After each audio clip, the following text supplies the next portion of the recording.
ខ្លាំងណាស់សារភីមអូនមិនស្រលែងចង់តែរត់ចេញឲ្យឆ្ងាយផុតពីលោកាលៀងស្នេហ៍យូរពេកទើបច្រាពីប្រាប់ជីវ៉ាមិននឹកស្មានថាអូនឆ្លើយបាំងដេសៃទេមេឃស្រទុំស្រស់ហេតុអ្វីចិត្តខ្ញុំក្តៅម្លេខ្វាយខ្វល់យ៉ាងនេះឬហេតុផលមនុស្សចាញ់ស្នេហ៍ខ្មាំងទាំងខ្លួនឯង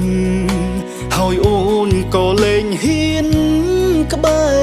រមិត្តភាពព្រោះប្រែហាក់ដូចជាអ្នកដទៃ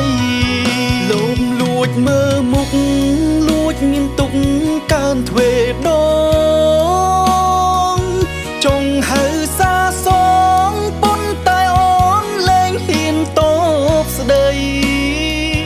អូនស្អប់អូនខឹងព្រោះតែបងប្រាប់ស្នេហ៍ស្រីព្រោះក្នុងហរតីស្រីមិនចង់គិតរឿងស្នេហាបើសិនជាអញកាត់អាយុបង10ឆ្នាំធ្វើឲ្យតូចតន់មកតបសាសងវាចាងបងនឹងកាត់ភ្លៀងមិនខ្លាចពីសូនសងខាព្រោះលើលោកាជីវ៉ាបងស្នេហ៍ម្នាក់គត់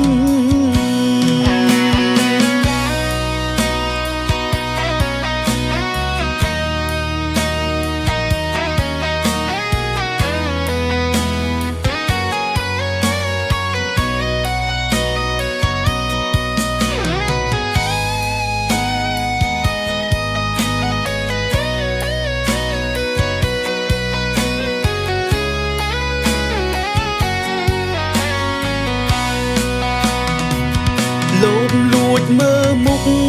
លួចមានទុកកើនទ្វេដងចង់ហៅសាសងប៉ុន្តែអូនលែងហ៊ានតបស្ដីអូនស្អប់អូនខឹងព្រោះតែបងប្រាប់ស្នេហ៍ស្រីព្រោះក្នុងហរតីស្រីមិនចង់គិតរឿងស្នេហាបើសិនជាអញកាត់អាយុបង10ឆ្នាំធ្វើឲ្យតូចតន់មកតបសាសងវាចាងបងនឹងកាត់ភ្លៀងមិនខ្លាចពីសូនសងខាព្រោះលើលោកាជីវ៉ាបងស្នេហ៍ម្នាក់គត់